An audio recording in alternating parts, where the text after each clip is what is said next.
Bismillahirrahmanirrahim. Assalamualaikum warahmatullahi wabarakatuh. Innal hamdalillah nahmaduhu wa nasta'inuhu wa nastaghfiruh wa na'udzu billahi min shururi anfusina wa sayyiati a'malina. Man yahdihillahu fala mudilla lahu wa man yudlil falan tajida lahu waliyyan mursyida. Asyhadu an la ilaha illallah wahdahu la syarika lah wa asyhadu anna Muhammadan abduhu wa rasuluh la nabiyya wa la rasula ba'da. Alhamdulillah jamaah sekalian, bapak-bapak dan ibu-ibu, kaum muslimin dan muslimat, jamaah Masjid Al-Furqan yang insyaallah senantiasa dimuliakan oleh Allah Subhanahu wa taala. Kembali kita bersyukur kepada Allah Subhanahu wa taala atas segala limpahan nikmat yang begitu banyak. Kemudian kita juga senantiasa salawat dan taslim kepada baginda Nabi Muhammad sallallahu alaihi wasallam sebagaimana perintah Allah. Allah memerintahkan kepada kita, innallaha wa malaikatahu yusalluna 'alan nabi ya ayyuhalladzina amanu sallu 'alaihi wa sallimu taslima. Kaum muslimin dan muslimat jemaah sekalian yang dimuliakan oleh Allah Subhanahu wa taala, melanjutkan pembacaan tafsir kita dalam tafsir At-Tanwir, masih di surah Al-Baqarah. Kali ini kita akan membaca surah Al-Baqarah ayat 118 sampai 121. Sebagaimana kita ketahui bersama jemaah sekalian, tafsir At-Tanwir ini sampai hari ini yang ada di hadapan kita itu masih sampai jilid yang kedua, Pak. Baru surah Al-Fatihah sama surah Al-Baqarah. Berarti masih ada 112 surah lagi. Masih banyak banget. Dan pimpinan Pusat Majelis Santi dan Tajwid pimpinan Pusat Muhammadiyah menargetkan tafsir At-Tanwir ini selesai tahun 2027 insyaallah, dalam rangka 100 tahun Majelis Santi. Jadi dari Majelis Santi dari tahun 1927 ya, merencanakan meluncing tafsir At-Tanwir 30 juz. Itu tahun kapan? Tahun 2027. Berarti di periode Dr. Hamid Ilyas hafizahullah ta'ala.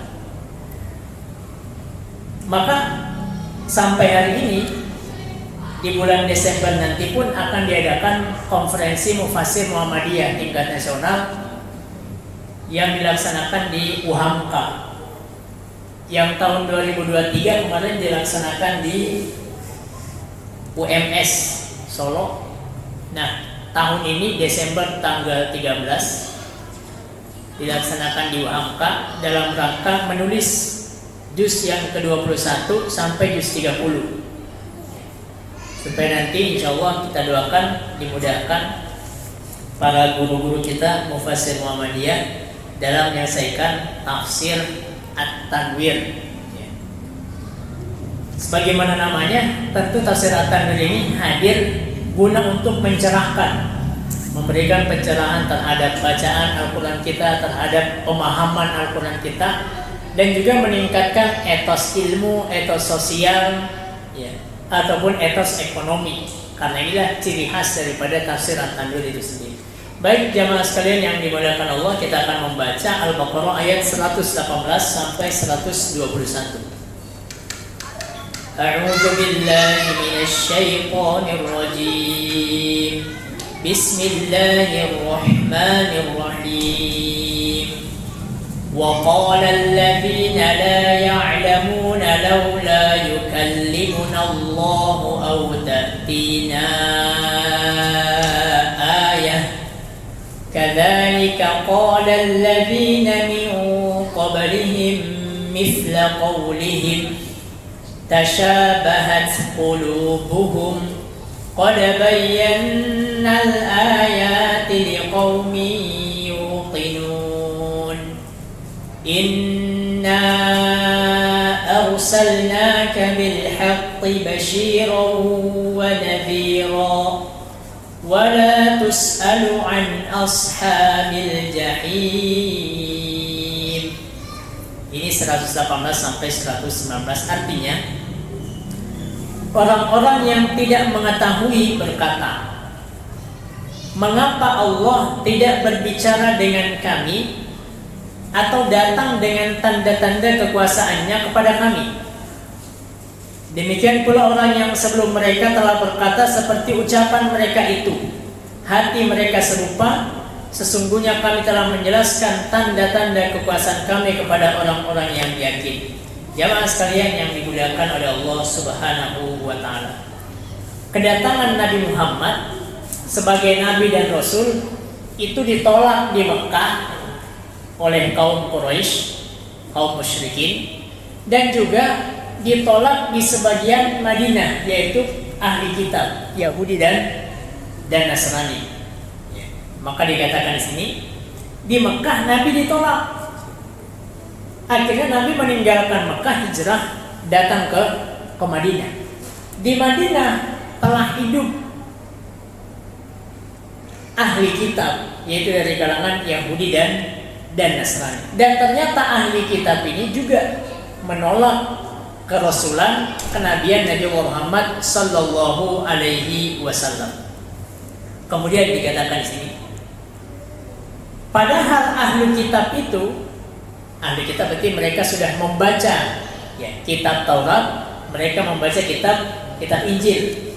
Sudah jauh-jauh hari sebelum Nabi Muhammad datang, itu sebenarnya mereka sudah menanti kedatangan Nabi terakhir.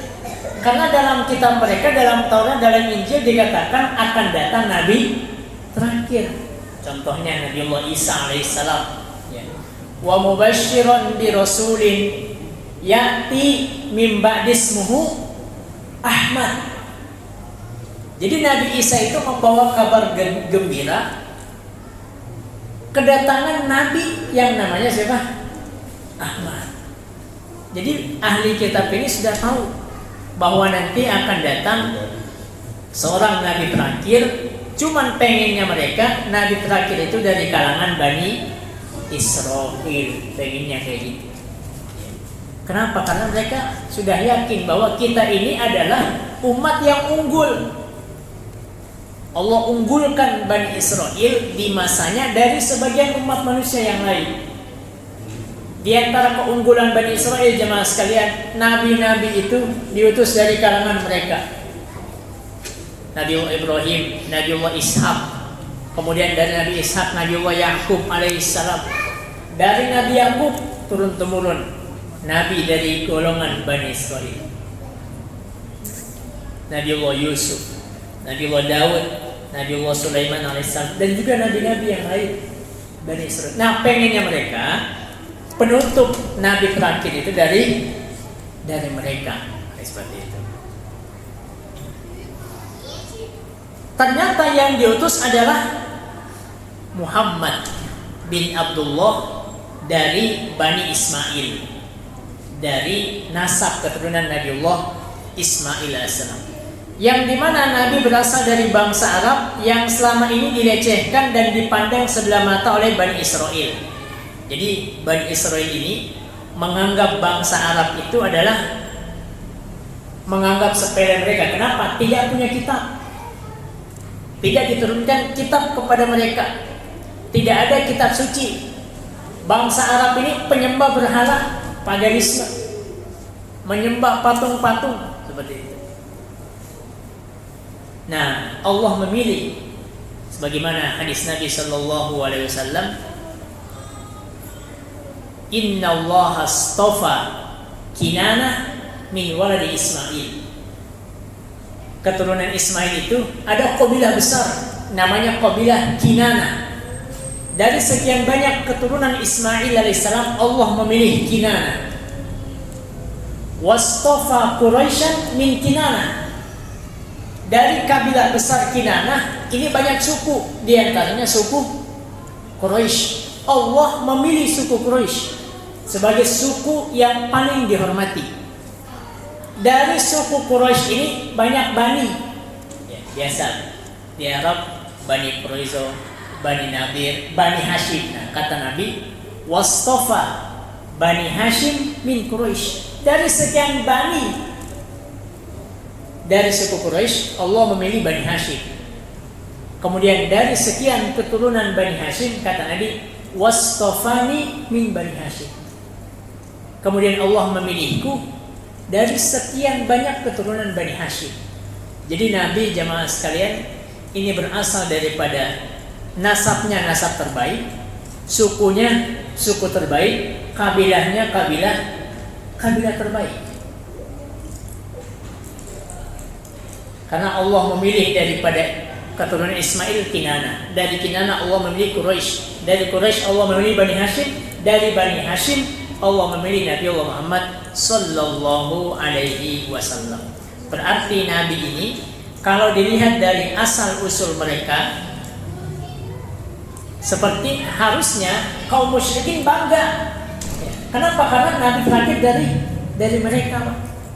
Maka semestinya kaum musyrikin Makkah itu bangga menerima kedatangan Nabi yang terakhir. Kenapa? Karena dipilih dari bangsa mereka. Maka dalam surah Al-Jum'ah, Allah berfirman, huwallazi ba'atsa fil ummiyina rasula. Dialah Allah yang mengutus dari kalangan ummi bangsa Arab rasul. Kita biasa kalau ada dari daerah kita yang menonjol dalam sisi keilmuan, kita senang. Di Muhammadiyah ada guru kita Ustaz Adi Hidayat, kita senang, kita bangga dengan beliau. Ada Kiai Haji Fahmi Salim, kita senang. Ada Ustaz Nur Fajir Ramadan, kita senang. Ada Ustaz Dani Yanuar Eka Putra, kita senang. Nah, semestinya kaum musyrikin di Mekah seperti itu. Kenapa Allah memilih dari suku Quraisy, suku mereka, Nabi terakhir? Allah tidak memilih daripada Bani Israel ataupun dari kelompok yang lain. Yang dipilih pun selama ini kepribadiannya mereka terima. Nabi pun sejak dihadirkan oleh Allah Subhanahu wa taala di muka bumi, tidak pernah yang namanya menyembah berhala. Allah jaga daripada menyembah berhala. Allah jaga daripada minum minuman keras. Bahkan sebelum diangkat menjadi nabi sudah dikenal dengan Al-Amin. Kaum musyrikin suku Quraisy, kalau mereka ditanya tentang siapakah orang yang paling amanah di antara mereka, semua sepakat mereka menjawab siapa? Muhammad. Sampai sedemikian rupa Rasulullah Muhammad sallallahu alaihi wasallam. Maka digelarnya dengan Al-Amin. Artinya kepribadiannya, akhlaknya sudah dijaga oleh Allah Subhanahu wa taala. Tidak pernah bergabung menyaksikan keramaian suku Quraisy, minum khamar ataupun menyaksikan tari-tarian dan seterusnya. Allah telah menjaga baginda Nabi Muhammad sallallahu alaihi wasallam. Tetapi sayangnya mereka menolaknya. Kenapa? Karena fanatisme nenek moyang, fanatisme ajaran nenek moyang mereka. Maka mereka mengatakan kepada Nabi Allah Muhammad SAW, qalu anu'minu kama amana sufaha. Muhammad, memang kami beriman sebagaimana orang-orang yang pandir, yang bodoh, yang mengikuti kamu. Lihat, yang mengikuti kamu adalah orang yang terbelakang, dari kalangan budak, bukan dari kalangan terhormat seperti kami di awal-awal Islam.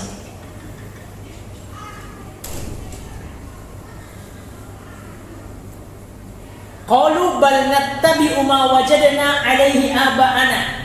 Mereka bilang, kami cukup dengan mengikuti agama nenek moyang kami. Berarti Nabi ditolak itu karena fanatisme ajaran nenek moyang mereka. Itulah alasan mengapa Nabi Allah Muhammad sallallahu alaihi wasallam ditolak. Kenapa? Nabi mendakwakan tauhid. Nabi mengajak kepada ibadah kepada Allah Subhanahu wa taala, memurnikan akidah Islam. Berarti kita pun jamaah sekalian, kalau kita mendakwakan tauhid, mengajak kepada ajaran Islam yang sebenar-benarnya, ada yang menolak kita, ada yang membenci kita, itulah jalan baginda Nabi Muhammad sallallahu alaihi wasallam. Ditolak di kampung halamannya jamaah sekalian. Diusir dari Mekah. Sampai Nabi ketika hendak keluar dari Mekah, nengok ke Mekah, ya Mekah, laula ukhrijtu lima kharajtu, wahai Mekah, kalau bukan karena saya diusir, kalau bukan karena saya diminta untuk meninggalkanmu Mekah, lima kharajtu, saya enggak akan meninggalkanmu. Nabi Allah Muhammad sallallahu alaihi wasallam. Berarti jalan para nabi adalah jalan tauhid. Nabi Allah Muhammad sallallahu alaihi wasallam demikian adanya, dan juga nabi-nabi yang lain. Semua nabi jalannya sama. Rel yang ditempuhnya adalah mengajak kepada tauhid. Wa laqad ba'atsna fi kulli ummatin rasula an i'budullaha wajtanibut taghut. Kami utus di setiap umat ada rasulnya, ada utusannya. Ngapain utusan tersebut? An i'budullah, mengajak kepada ibadah ikhlas karena Allah semata, wajtanibut taghut, dan menjauhi sesembahan selain Allah Subhanahu wa taala. Pada dasarnya kaum musyrikin Yahudi dan Nasrani sudah menolak kenabian dan kerasulan Nabi Muhammad sallallahu alaihi wasallam. Cuman mereka membawakan beberapa alasan. Apa alasan mereka? Ayat 118 kita baca artinya. Orang-orang yang tidak mengetahui, yaitu dari kalangan musyrikin Yahudi dan Nasrani, ya, musyrikin di Makkah, Yahudi dan Nasrani yang di Madinah. Apa kata mereka? Mengapa Allah tidak langsung berbicara dengan kami? Jadi pengennya Allah langsung mengatakan kepada mereka tanpa perantara siapa? Nabi Allah Muhammad sallallahu alaihi wasallam. Sama dengan Bani Israel berarti. Jadi pertama alasan mereka meminta supaya Allah langsung berbicara kepada mereka. Pengennya kayak gitu. Nabi tatkala menyampaikan wahyu dari Allah dikatakan apa? Tukang syair, penyair, tukang dongeng, asatirul awwalin. Yang dikatakan Nabi dongeng. Yang dikatakan Nabi ini syair, bait-bait puisi. Yang dikatakan Nabi ini hanya menciplak daripada Taurat dan Injil. Itu ungkapan mereka. Itu sanggahan mereka kepada Nabi Muhammad sallallahu alaihi wasallam. Jadi mereka pengen ngapain? Pengen apa? Allah langsung yang berbicara kepada mereka. Alasan yang pertama. Yang kedua, mereka minta bukti fisik yang dapat mereka saksikan. Datangkan bukti fisik. Sebagaimana permintaan umat-umat terdahulu. Kaum Samud minta kepada Nabi Soleh, minta apa? Unta. Pengen diperlihatkan apa? Unta betina. Nabi Soleh, buktikan bahwa engkau Nabi, coba datangkan kepada kami unta betina yang keluar dari dinding batu. Gitu. Nah, permintaan daripada musyrikin, daripada Yahudi di Madinah, Nasrani di Madinah seperti itu. Pengen bukti apa? Bukti fisik. Sebagaimana umat-umat terdahulu. Yang kedua, mereka minta bukti fisik yang dapat mereka saksikan kepada Nabi Muhammad sallallahu alaihi wasallam. Sama dengan Bani Israel, Pak ya. Di ayat 55 Bani Israel itu juga minta kepada Nabi Musa, wahai Musa, lan nu'mina laka hatta narallaha jahra. Musa, kami enggak akan beriman kepada kamu sampai kami betul-betul melihat Allah Tuhanmu. Apa yang terjadi? Fa'akhadhatkumus sa'iqah. Halilintar menyambar mereka. Mereka disambar dengan halilintar, sedangkan kamu menyaksikan hal tersebut. Jadi sebagian Bani Israil minta kayak gitu. Jadi minta apa? Minta bukti fisik. Nah, ini juga yang dilakukan oleh ahli kitab di Madinah. Bukti fisik juga sering diminta oleh umat-umat masa lalu. Ya. Tadi kaum Nabiullah Saleh, kaum Tsamud itu minta apa? Unta betina. Dalam Al-Quran sering diungkap dengan naqah. Ya. Ketika unta betina itu telah Allah wujudkan, Nabi Saleh bilang kepada kaumnya, "Hadhihi naqatullahi lakum ayah." Nih, sudah saya mintakan kepada Allah bukti fisik, yaitu berupa unta betina keluar daripada dinding batu. Fadharuha ta'kul fi ardillah. Dengan perjanjian tinggalkan dia makan di buminya Allah Subhanahu wa taala. Ditinggalkan, artinya dibebaskan sedemikian rupa. Wala tamassuha bisu'in, jangan sekali-sekali menyentuhnya atau mencoba ingin menjahati unta betina ini, mencoba ingin membunuhnya atau menyembelihnya. Fayakhudzakum adzabun alim. Kalau kalian coba-coba pengen menyembelih unta ini, Allah akan turunkan azab. Ditaati enggak, Pak? Jemaah sekalian, tidak ditaati. Allah bilang fa'aqaruha, ternyata mereka menyembelihnya. Jadi kalau unta itu untuk menyembelihnya disebut dengan akor. Kalau biasa penyembelihan hewan kurban, sapi, kambing, biasanya disebut dengan zabhun atau nahrun. Untuk unta, penyembelihannya dalam bahasa Arab dikenal dengan akor. Fa'aqaruha fa'asbahu nadimin fa'akhadhahumul azab. Mereka ternyata tidak beriman, bahkan membunuh unta betina tersebut. Allah Subhanahu wa taala berfirman dalam surah Al-Isra ayat 59, "Wa ma mana'ana an nursila bil ayati illa an kadzdzaba bihal awwalun." Sekali-kali tidak ada yang menghalangi kami mengirimkan kepadamu tanda-tanda kekuasaan kami, melainkan karena tanda-tanda itu telah didustakan oleh orang-orang terdahulu. Allah tidak menghadirkan bukti fisik kepada kaum musyrikin, ya, sebagaimana permintaan mereka. Telah kami berikan kepada Tsamud unta betina sebagai mukjizat yang dapat dilihat, tetapi mereka menganiaya unta betina itu. Kami tidak memberi tanda-tanda itu melainkan untuk menakuti. Wa ma nursilu bil ayati illa takhwif. Allah tidak pernah mengabulkan tantangan kaum musyrikin untuk memperlihatkan bukti kerasulan Nabi Muhammad sallallahu alaihi wasallam yang bersifat inrawi. Seandainya tantangan itu dikabulkan, mereka juga tetap tidak beriman. Jamaah sekalian yang dimuliakan oleh Allah Subhanahu wa taala. Di awal juz ke-8 surah Al-An'am ayat 111, ini juz yang 8, juz ke-8, Allah berfirman yang artinya, kalau sekiranya kami turunkan malaikat kepada mereka dan orang-orang yang telah mati berbicara, satu, diturunkan malaikat, orang yang mati Allah mampukan untuk berbicara, dan kami kumpulkan pula segala sesuatu ke hadapan mereka, niscaya mereka tidak juga akan beriman kecuali jika Allah menghendaki, tetapi kebanyakan mereka tidak mengetahui.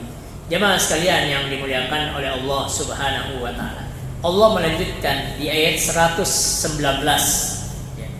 Allah berfirman, "Inna arsalnaka bil haqqi basyiran wa nadhira wa la tus'alu an ashabil jahim." Allah mengingatkan Nabi Muhammad, "Wahai Nabi, sesungguhnya kami mengutusmu dengan kebenaran. Agama Islam, agama kebenaran. Al-Quran, kitab suci kebenaran, tidak ada keraguan di dalamnya. Sebagai pembawa berita, Nabi diutus, satu basyir, pembawa berita gembira, satu lagi pembawa peringatan. Jadi dua. Nah, dua fungsi diutusnya Nabi Muhammad SAW harus kita pahami betul-betul dan kita amalkan. Satu basyir, satu nadhir. Nabi Muhammad membawa basyir, berita gembira tentang adanya surga. Nabi Muhammad juga membawa peringatan tentang adanya azab di neraka. Jadi dua. Di sisi lain, Allah mempunyai sifat maha mengampuni dosa. Di sisi lain, Allah itu azabnya pedih. Ya baik. Jadi basyir juga nadhir. Tatkala dua konsep ini kita pahami, konsep basyir dan konsep nadhir, maka kita semakin menumbuhkan rasa khauf, takut kepada Allah Subhanahu wa taala, dan juga rasa harap. Kita berharap surganya Allah, kita takut akan azabnya Allah. Maka dalam Al-Qur'an Allah bilang, "Basyir ibadi anni anal ghafurur rahim." Wahai Muhammad, sampaikan kepada hambaku, saya ini Maha Pengampun, saya ini Maha Pengasih, Maha Penyayang. Sebanyak apapun dosa hambaku, aku akan ampuni. Lanjutannya tidak sampai di situ. Wa anna azabi huwal azabul alim. Ingat juga, azabku itu azab yang pedih. Artinya dia tidak semena-mena melakukan perbuatan dosa, dia ulangi terus perbuatan dosa, dia ulangi terus perbuatan kezaliman. Ingat, Nabi diutus sebagai basyiron, pembawa berita gembira. Allah Maha Pengasih, Allah Maha Pengampun. Innallaha yaghfiru dzunuba jami'a. Sebesar apapun dosa kita, sekelam apapun masa lalu, Allah menanti hamba-hambanya yang minta istighfar, minta ampun kepadanya. Allah dalam hadis qudsi jelas menyatakan, Nabi SAW bersabda bahwa Allah itu menanti siapapun yang berbuat dosa di siang hari, Allah menanti di malam hari.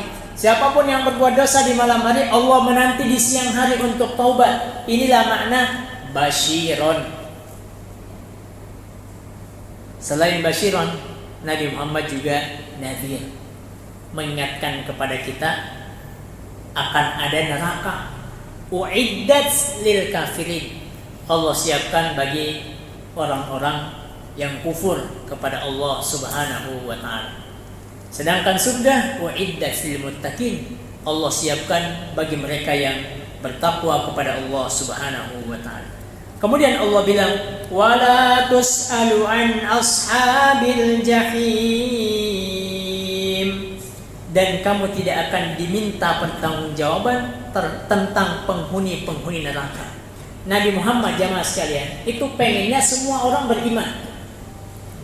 Nabi Muhammad pengen semua yang dihadapinya itu ikut kepada Nabi, beriman, termasuk daripada paman beliau Abu Thalib. Bahkan sampai didatangi di saat sakaratul mautnya, didatangi Abu Thalib supaya beriman. Dari kalangan yang lain pun Nabi pengennya mereka beriman. Fala'allaka bakhi'un nafsaka, seakan-akan kamu itu merasa tersiksa tatkala mereka tidak beriman. Maka Allah ingatkan Nabi Muhammad, wala tus'alu an ashabil jahim. Wahai Muhammad, engkau itu tidak akan dimintai pertanggungjawaban tentang penghuni-penghuni neraka. Tugas Nabi Allah Muhammad hanya apa? Menyampaikan. Fa innama 'alaikal balagh. Tugasmu hanya menyampaikan saja. Yang menghisab siapa? Allah. Wa 'alainal hisab.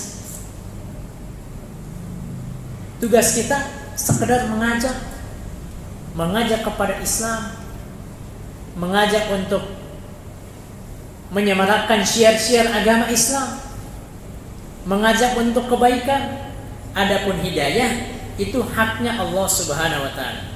Allah berfirman dalam surah An-Nahl, fa in tawallaw fa innama 'alaikal balaghul mubin. Jikalau mereka telah berpaling, maka sesungguhnya kewajiban yang dibebankan atasmu hanyalah menyampaikan. Tugas kita hanya menyampaikan. Tugas kita hanya dakwah. Jangan sampai kita memasang target. Target saya adalah bagaimana orang yang saya ajak ini beriman. Bagaimana orang yang saya hadapi non-muslim ini target saya. Saya dikatakan berhasil ketika target saya berhasil mengislamkan mereka. Tugas kita hanya menyampaikan kebenaran Islam, bersungguh-sungguh dengan sekuat tenaga, dengan metode komunikasi yang baik. Adapun beriman, adapun hidayah, itu haknya Allah Subhanahu wa ta'ala. Hasilnya diserahkan sepenuhnya kepada Allah. Allah Subhanahu wa ta'ala hanya menilai niat dan proses. Walaupun terkadang tidak sesuai dengan harapan, Allah tidak melihat hasilnya. Yang Allah lihat adalah niat kita, yang Allah lihat adalah proses kita, yang Allah lihat adalah dakwah kita. Apabila dakwah dilakukan dengan niat tulus, mencari ridha Allah, dilaksanakan dan dengan proses yang benar, maka hasilnya diserahkan sepenuhnya kepada Allah Subhanahu wa ta'ala. Kita bayangkan bagaimana kisah Nabiullah Nuh alaihissalam. Inni da'autu qaumi lailan wa nahara. Nabi Nuh itu dakwanya siang malam non-stop. Wa inni da'autuhum jihara. Nabi Nuh itu wa inni a'lantu lahum wa asrartu lahum israra. Nabi Nuh sembunyi-sembunyi dakwah, terang-terangan juga dakwah. Bahkan usia dakwah Nabi Nuh 950 tahun usia dakwanya. Wa ma amana ma'ahu illa qalil. Tidak ada yang beriman kepada Nabi Nuh kecuali sedikit. Tidak ada yang beriman kecuali sedikit. Apakah dikatakan Nabi Nuh ini gagal dalam dakwanya? Tidak. Nabi Nuh sukses dalam dakwanya karena Allah melihat kepada prosesnya. Allah melihat kepada kegigihan Nabiullah Nuh alaihissalam. Bahkan sampai anaknya pun, sebagian anaknya tidak mengikuti Nabiullah Nuh alaihissalam. Walaupun demikian, harus diakui jika usahanya sukses, tentu seorang dai akan puas. Jikalau usaha seorang dai sukses, akan puas dan bahagia, bersyukur kepada Allah. Di antara non muslim masuk Islam karena wasilah kita, wasilah akhlak kita, wasilah kebaikan kita, hubungan kita bertetangga baik. Ternyata dia masuk Islam, melihat menjadikan kita sebagai wasilah masuk Islam. Tentu kita senang, puas. Nabi sampai bilang kepada Ali bin Abi Thalib, Ali, seseorang mendapatkan wasilah, seseorang masuk Islam karena wasilahmu, itu lebih baik daripada unta merah. Unta merah ini adalah harta paling tinggi di saat itu, di masa itu, di masa Nabi Muhammad sallallahu alaihi wasallam. Jemaah sekalian yang dimuliakan oleh Allah Subhanahu wa taala. Allah kemudian melanjutkan, "Walan tarda 'ankal yahud walan nasara hatta tattabi' millatahum.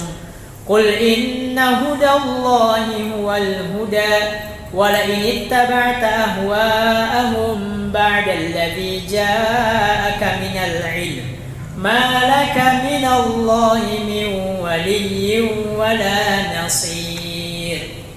Artinya, ayat ini sering kita dengar jemaah sekalian. Orang Yahudi dan Nasrani tidak akan senang apabila kamu tidak akan senang kepada kamu hingga kamu mengikuti agama mereka. Allah sudah sampaikan, orang Yahudi dan Nasrani tidak akan senang kepada kamu hingga kamu mengikuti agama mereka.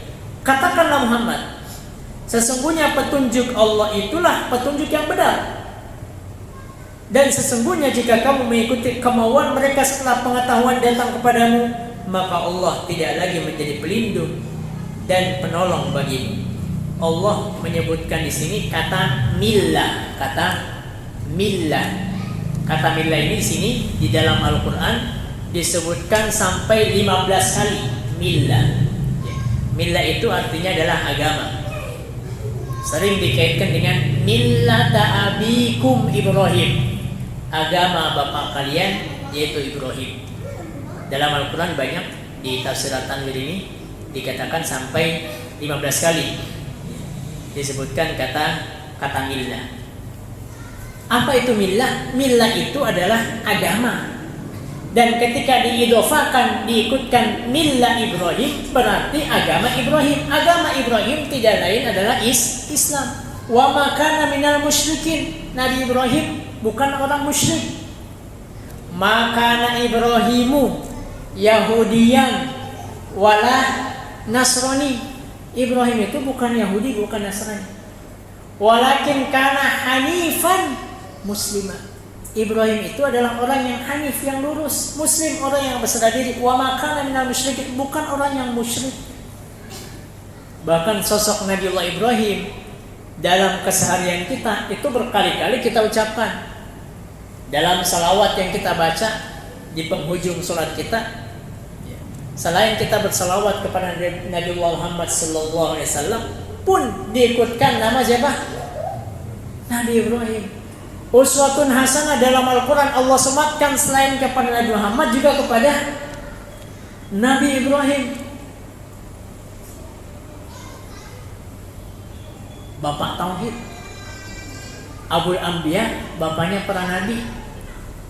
Nabi-nabi yang datang setelah Nabiullah Ibrahim adalah dari Nabiullah Ibrahim alaihissalam. Jemaah sekalian yang dimuliakan oleh Allah Subhanahu wa taala, di sini kata millah disebutkan dengan mengamati, intinya dengan mengamati seluruh kata millah dalam Al-Qur'an dapat disimpulkan bahwa semua agama, keyakinan, pandangan hidup itu disebut dengan millah. Agama, pandangan hidup, keyakinan itu millah. Benar atau salah ya disebut juga dengan millah. Tapi kalau sudah diikutkan kata Ibrahim, millata abikum Ibrahim, berarti agama itu adalah agama kebenaran, agama Nabiullah Ibrahim alaihissalam, ya, pandangan hidup yang diajarkan oleh Nabiullah Ibrahim alaihissalam, dan itulah yang diwariskan, yang dilanjutkan oleh nabi-nabi kaum muslimin setelah Nabiullah Ibrahim alaihissalam. Allah mengingatkan Nabi Muhammad untuk sama sekali tidak menggubris keinginan mereka itu. Jadi tadi keinginan Yahudi Nasrani pengennya Allah yang menyampaikan langsung, ya, pengennya Allah yang menyatakan langsung kepada mereka, dan pengennya ada bukti fisik dari mereka. Allah mengancam, ya, jika Nabi mengikuti kemauan mereka setelah diberi ilmu, maka Allah mengancam tidak lagi akan menjadi pelindung. Ancaman ini tentu untuk kita, baik, untuk kita. Kalau kita mengikuti kemauan Yahudi, kalau kita mengikuti kemauan Nasrani, kita mengikuti agama mereka, kita ikuti ajaran mereka, ingat ancaman Allah, malaka minallahi min waliyyin wala nasir. Allah tidak akan lagi menjadi pelindung dan penolong. Sedangkan orang iman, orang beriman, pelindungnya siapa? Allah. Allahu waliyul lazina amanu, dalam surah Al-Baqarah. Allahu waliyul lazina amanu yukhrijuhum minaz zulumati ilan nur. Nah, di antara orang-orang Yahudi dan Nasrani sejak zaman Nabi Muhammad sampai zaman kita, ada yang terbuka hatinya, ada yang menerima Islam. Ya. Mereka melepaskan diri dari kedengkian dan fanatisme golongan sehingga menerima agama Islam. Seperti Abdullah bin Salam, Ka'ab al-Ahbar, ataupun di era kontemporer ini kita kenal Leopold Weiss, Yahudi dari Austria, masuk Islam, mengubah namanya menjadi Muhammad As'ad. Yahudi Amerika masuk Islam, kemudian merubah namanya menjadi Maryam Jamila dari yang tadinya Margaret. Ataupun ya, siapapun yang dari kalangan Yahudi dan Nasrani yang membuka hatinya menerima ajaran Islam, maka berarti dia berada di jalan keselamatan. Dari segi kebenaran ajaran, umat Islam tidak sedikit pun khawatir akan dikalahkan oleh Nasrani. Amat jarang, bahkan mustahil terjadi ada orang Islam yang masuk Kristen karena melihat ajaran Kristen lebih baik. Biasanya orang Islam meninggalkan agamanya masuk Kristen karena faktor ekonomi biasanya, bukan karena kayaknya ajaran Kristen lebih bagus nih, lebih benar, lebih masuk akal, diterima oleh akal saya. Gak ada yang demikian. Tetapi biasanya orang meninggalkan, waliyazubillah, semoga Allah jaga kita dan keluarga kita dan kaum muslimin, meninggalkan Islam karena faktor ekonomi. Kristenisasi itu datang ke tempat-tempat yang biasanya terjadi bencana, terjadi gempa bumi, ataupun bencana-bencana yang lain, supaya apa? Melakukan misi kristenisasi. Nah, orang yang meninggalkan Islam itu biasanya faktornya adalah faktor ekonomi, faktor kemiskinan penduduk. Mereka diberi iming-iming berupa kerjaan, bantuan keuangan, beasiswa, biaya perawatan rumah sakit, bimbingan pertanian, dan seterusnya. Sehingga jelaslah kata Nabi Sallallahu Alaihi Wasallam bahwa kadal fakru an yakuna kafirun. Yang namanya kefakiran itu, kalau tidak betul-betul ia jaga, mendekat kepada kekufuran. Semoga Allah jaga kita dan kaum muslimin. Begitulah perilaku orang-orang Nasrani terhadap orang Islam. Perilaku yang sama terdapat juga pada orang-orang Yahudi. Kalau orang-orang Nasrani masih menginginkan orang Islam pindah agama menjadi Nasrani, Yahudi itu tidak menginginkan Islam pindah ke Yahudi. Tetapi orang Islam mengikuti cara hidup Yahudi.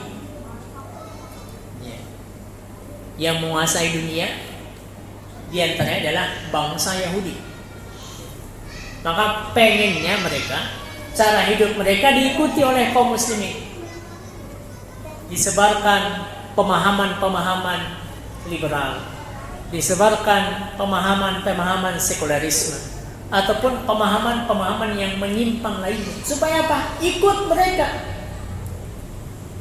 Ikut menjadikan Islam itu hanya ada dalam masjid saja, tidak dibawa keluar. Fasluddin anil hayah, memisahkan agama daripada kehidupan. Islam itu jangan dibawa keluar, cukup di masjid saja, di tembok masjid saja. Itulah yang mereka inginkan. Yang mereka inginkan adalah umat Islam menyatakan semua agama sama. Itu visi mereka. Orang-orang Yahudi dan Nasrani tidak akan senang kepada kamu sehingga kamu mengikuti ajaran mereka. Allah kemudian dalam Al-Baqarah 121 dan ayat yang terakhir yang kita baca, alladzina atainahumul kitab yatlunahu haqqa tilawatihi ulaika yu'minuna bihi wa may yakfur bihi fa ulaika humul khasirun. Orang-orang yang telah kami berikan Alkitab kepadanya, mereka membacanya dengan bacaan yang sebenarnya. Mereka itu beriman kepadanya. Barang siapa yang ingkar kepadanya, maka mereka itulah orang-orang yang rugi. Menurut Rashid Ridho, hubungan antara ayat ini dengan ayat sebelumnya sangat jelas. Penegasan Al-Quran bahwa orang-orang Yahudi dan Nasrani tidak akan rela untuk selamanya sampai Nabi mengikuti agama mereka. Selain Nabi adalah pengikut Nabi Muhammad Sallallahu Alaihi Wasallam. Dengan demikian, mereka akan menyadari bahwa ajaran yang disampaikan oleh Nabi Muhammad hanyalah kelanjutan dari risalah yang dibawa oleh Nabiullah Musa dan Nabiullah Isa. Dibandingkan dengan kaum musyrikin penyembah berhala, umat Yahudi dan Nasrani sebagaimana dijelaskan di atas sebenarnya lebih dekat dengan apa yang dibawa oleh Nabi Muhammad. Jadi Yahudi dan Nasrani itu lebih dekat daripada apa yang dibawa daripada kaum musyrikin. Kenapa? Mereka punya kitab. Mereka membawa kitab. Maka di akhir juz yang ke-6 ya, Allah berfirman, inna syaddan nasi adawatan lil ladzina amanu yahuda wal ladzina asyraku. Sesungguhnya orang yang paling keras perlawanannya kepada Nabi Muhammad dan pengikutnya adalah Yahudi dan juga orang musyrik penyembah berhala. Wala tajidanna aqrabahum mawaddatan lil ladzina amanu alladzina qalu inna nasara. Sedangkan kau akan dapati orang yang dekat dengan ajaran Nabi Muhammad sallallahu alaihi wasallam itu ternyata dari kalangan Nasara. Dzalika bi anna minhum qissisina wa ruhbanan. Karena di antara mereka ada orang alim mereka yang membaca kitab-kitab mereka bahwa akan ada nabi yang bernama Nabi Muhammad sallallahu alaihi wasallam. Jemaah sekalian yang dimuliakan oleh Allah Subhanahu wa taala. Menurut Muhammad Abduh, orang-orang yang hanya sekedar membaca kitab suci dan tidak memahaminya, mereka diumpamakan bagai keledai yang membawa kitab. Sebagaimana dalam surah Al-Jumu'ah.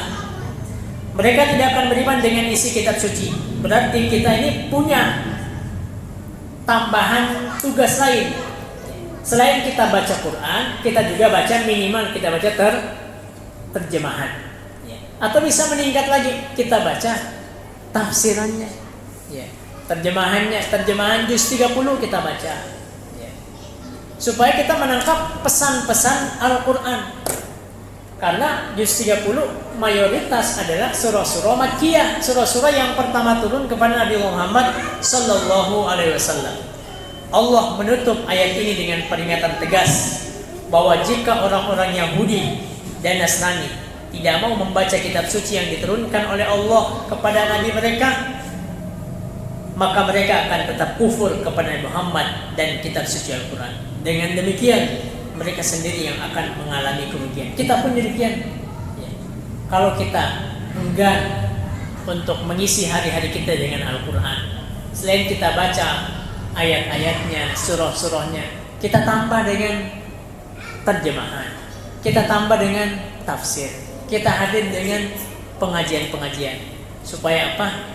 Tidak sebagaimana orang Yahudi dan Nasrani, mereka akan mengalami kerugian. Semoga Allah memberikan kemuliaan, semoga Allah memberikan keberkahan kita semua karena senantiasa bersama dengan Al-Quran. Ini yang dapat kita baca dari surah Al-Baqarah dalam tafsir At-Tanwir di ayat yang ke-118 sampai 121. Allahu a'lam bishawab. Nasrun minallah wa fathun qarib wa basyiril mu'minin. Semoga apa yang kita baca mencerahkan pemahaman kita terkait dengan Al-Quran, terkait dengan surah, terkait dengan ayat yang kita baca. Wassalamualaikum warahmatullahi wabarakatuh.